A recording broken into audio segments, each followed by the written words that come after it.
Hi and welcome to week 2 of Puppy Day School.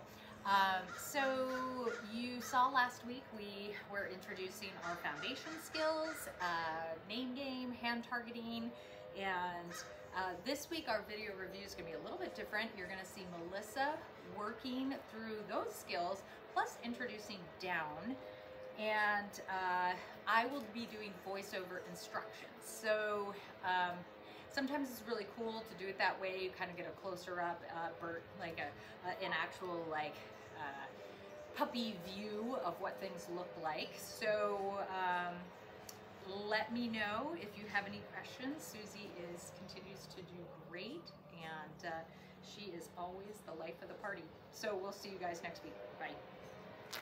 Good girl.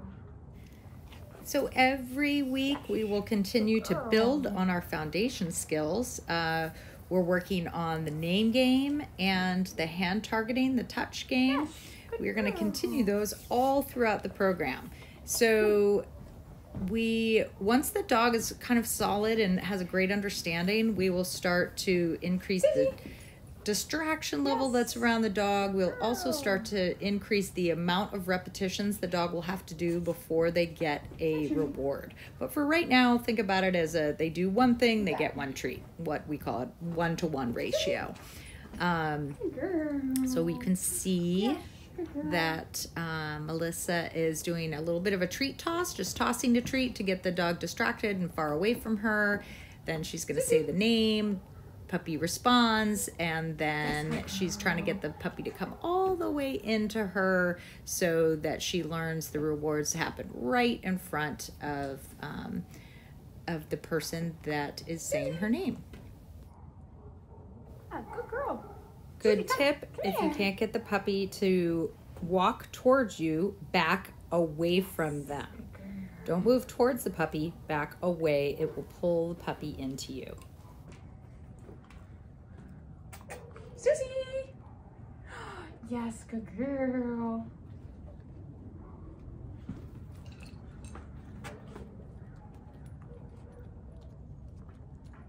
Suzy!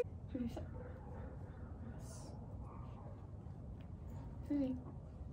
Now we're moving on to some hand targeting practice. You can see when the puppy gets really distracted, Melissa kind of uses some treats to lure the puppy into a sit before she starts practicing. It's always important that before you start doing stuff, you've got the puppy to focus a little bit, and it's okay to use your treats as lures. Also, if the puppy isn't interested in moving towards your hand, you can see sometimes what we do is we put oh, there we go. That's a nice one.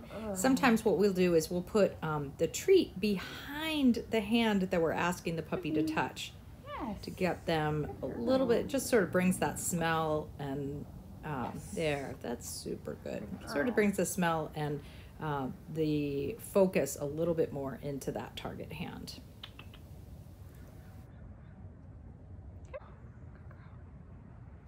All right, so we're introducing down right now. I would practice this inside and put a soft mat or a puppy bed down.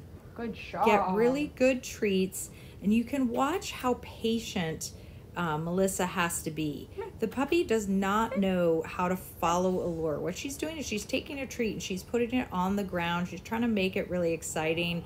But this is a hard position for puppies. Again, sometimes a more comfortable location to lie on can be really helpful in the beginning. I had worked with her inside and she was definitely less distracted. But again, just be really patient. Don't keep repeating your cues. Show her that treat, put it right between her front legs. And if she gets distracted, show it to her again. You could see it's hard for them to figure this out. Next week we'll, I'm sure, make a lot more progress. But also this is towards the end of her training session, so dogs tend to get, puppies especially, tend to get bored and they just are like, all right, I'm done with this.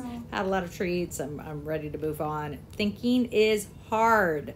So if you find that like you don't feel like you're making a lot of progress, it's fine to table stuff and come back to it later when the dog is fresh. Sit. Yes. girl. Come here. Good girl. You should.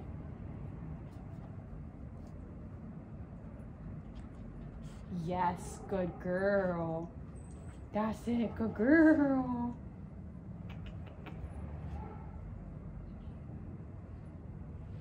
Suzy, sit. Good.